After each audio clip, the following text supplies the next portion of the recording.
So I've been to Chester. I came back from London and I feel ill.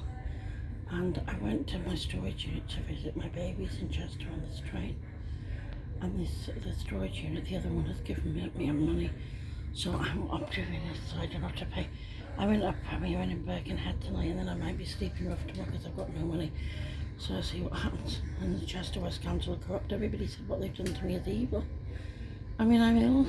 I'm being forced to sleep on the streets outside, okay? Oh God, I feel so dizzy. Oh my God. So I'm on the train now. And I realise Chester's the place I want to live. I feel at home when I walk in Chester. On the streets, it's safe, it's nice. I can't cope with anywhere else. And they're trying to make me die so I don't go there. And my babies are in the storage unit, and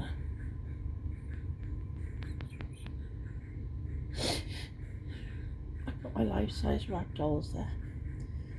And something terrible happened to me, and I think I'm having a breakdown, but I need to tell people around here what happened.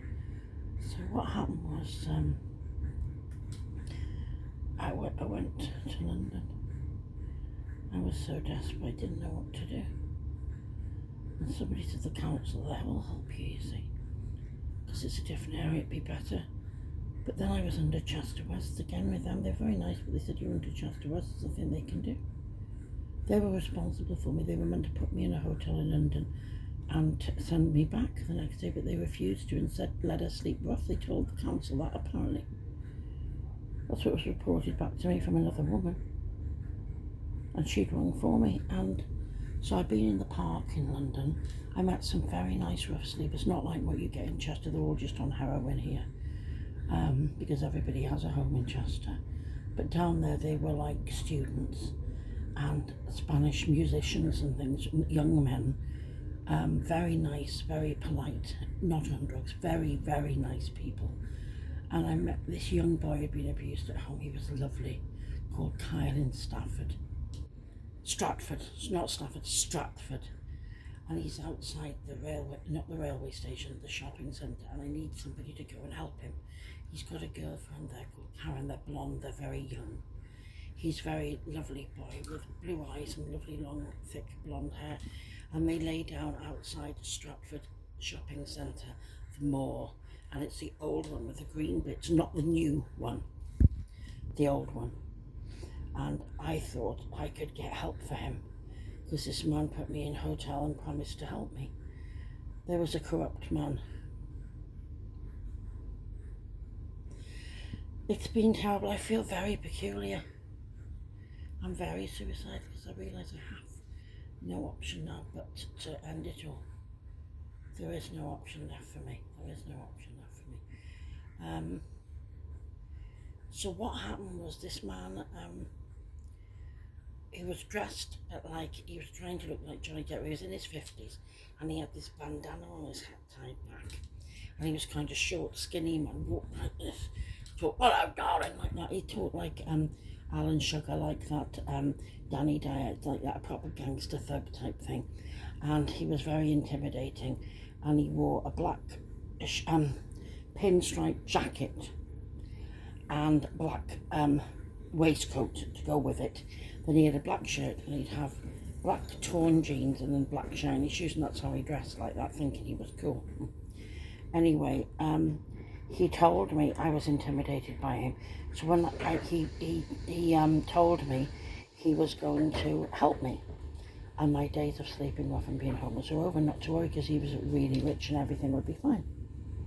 And he paid for me and he put me in this hotel. And I couldn't believe it. And I thought, this is really going to happen. And then he told me that he had to speak to me privately. And I said, well, can't we go outside or here? There's nobody in the foyer of the hotel. And that all the tables were empty. No, I have to go to your room or his room. Oh my God. And he came in my room. That was intimidating. And he told me that a man called Father Julian, oh, it's all a blur now, some man, they wanted to take me in a car or something. He'd found me this house in Cornwall for me to live in because he'd heard me saying about where I was born, he asked me questions and things, you know. And he said that I had to go there, but I couldn't tell anyone. I had to remain a secret until I got there. Then I could.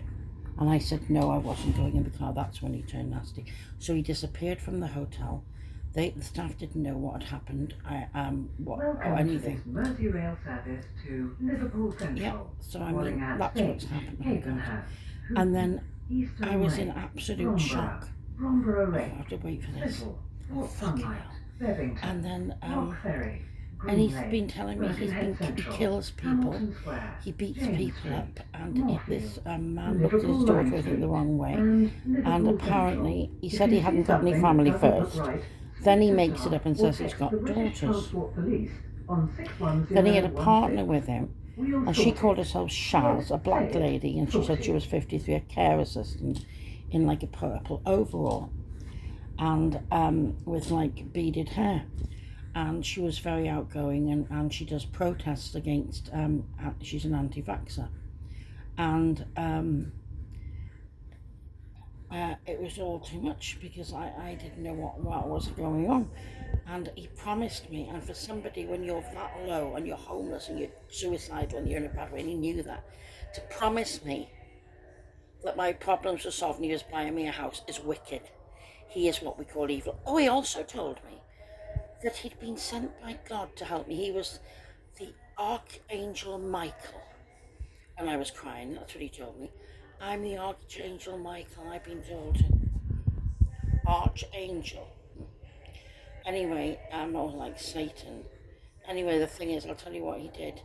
I mean, he was smutty and disgusting, and they were vile. And then he had this person there who was meant to be a barrister.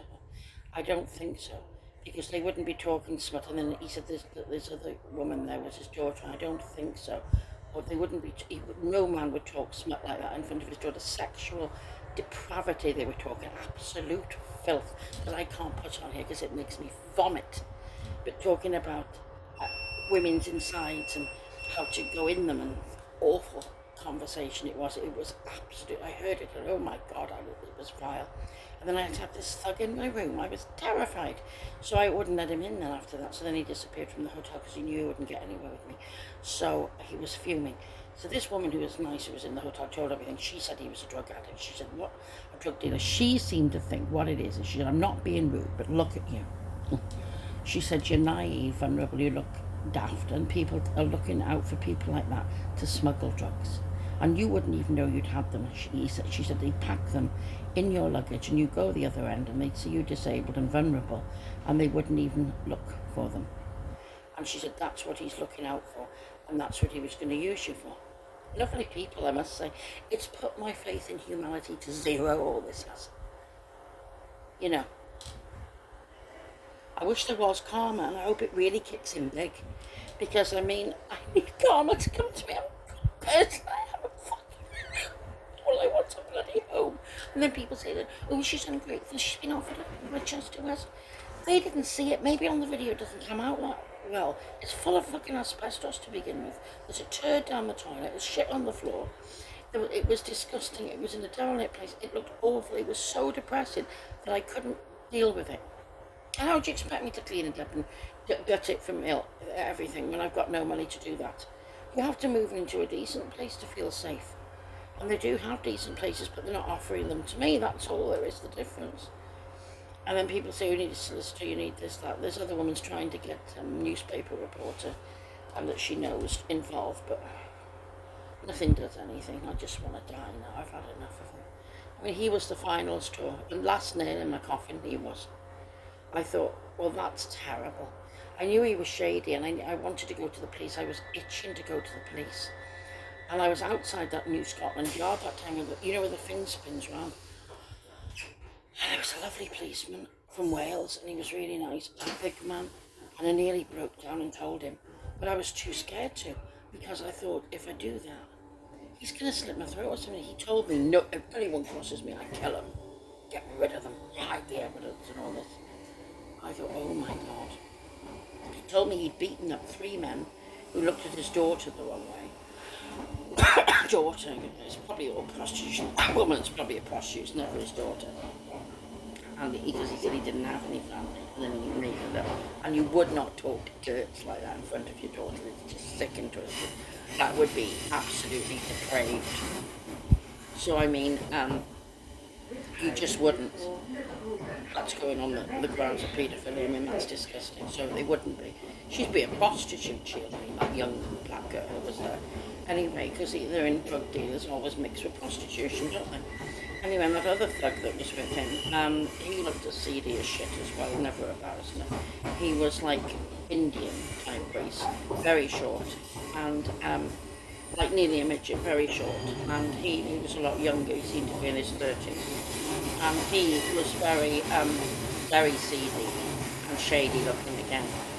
And he promised me he was going to get them to help me so that I could get compensation to the council and all this would happen. And then and also he was going to just buy me a house. And I said I didn't want to go into Cornwall anyway. I don't know it. I said I want to live in Chester. I said back where I came from because that's where I belong. I love Chester, and that's what I wanted. And so then that was it. So this woman put credit on my phone. I left her a text. She said put a text in to say, why would you do this to me? This is wicked what you've done. I deserve an explanation. I got a brutal message when the phone had gone off, an abusive phone call off him that I'm going to give to the police, telling me that basically I better watch my back. I'm going to play it to the police anyway. And I'm trying to get through because you've got to get through to London police. I've tried about 6 or 7 times and I've been on like half an hour. It's so busy you just can't get through, you give up in the end. So I'm going to try again when I get back to the hotel tonight because I do not have to leave till 12 tomorrow. I think I'll be sleeping rough tomorrow, but I'm going to come back over to Chester and stay in Chester, not to sleep rough. I'm going to lay down outside my storage unit because I love it there because my babies are inside. So I feel safe because I love being next to them. And people can laugh all they like because I don't care anymore. People, I don't care with people. But I have got life-size rag dolls that I made myself because after my grandmother died, I didn't get any love. And I loved her to bits, and a part of me went with her. So I started making these dolls. And they're like my family, my cloth family, I call them. And I just love them to bits. It's like having a dog or a cat, like pets. And they're there, and it was lovely seeing them today. And they're all covered in cellophane, so they're all clean to go into a place. They're super, all in lovely condition. It's a lovely storage unit, they're very good people. So the thing is, it's just getting them now to put them, get a lovely home, a cosy little home, that's all I'm after. And put them in with me, and we settle down, get dinners, cooking like I used to, watch TV, go to sleep. That's all I want to do out of life. Get the bus, get more dinners, chat to people outside that you know, come back. That's all my life will be, and that's fine, a simple life. That's all I really want. Just to be safe. Not sleeping rough, and when you've got enough money moving about to different hotels, it's terrible. You've got to come in the hotel. You've got to get out the next day. You've got to get on transport and things. It's terrible living like this. Get loans from the bank living like this because Chester West Council are corrupt and refuse to help me, and they do. You ring them then on my behalf because they won't help me. They refuse to help me. They said I'm not even on my books anymore because I refuse to be raped by heroin addicts. So they will refuse to help me because they want me to be raped and put on heroin. It's true. Because they're leaving me in that position where it's so dangerous. Because they're bloody evil, they are. They really are.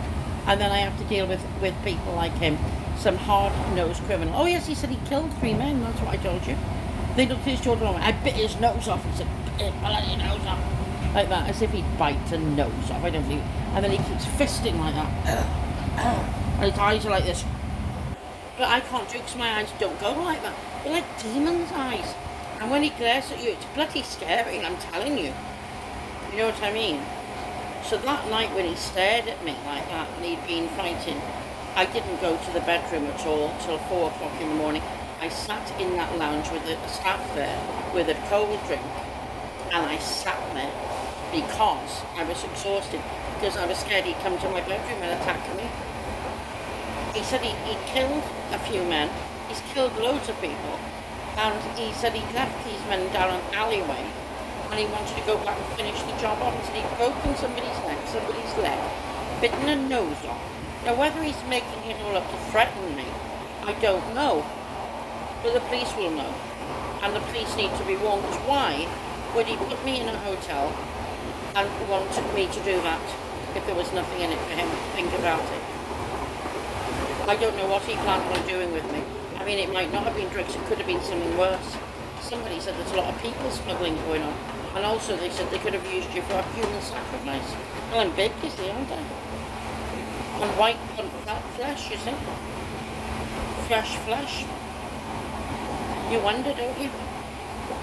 I don't know, it dreads to think how evil and corrupt these people are, all of them.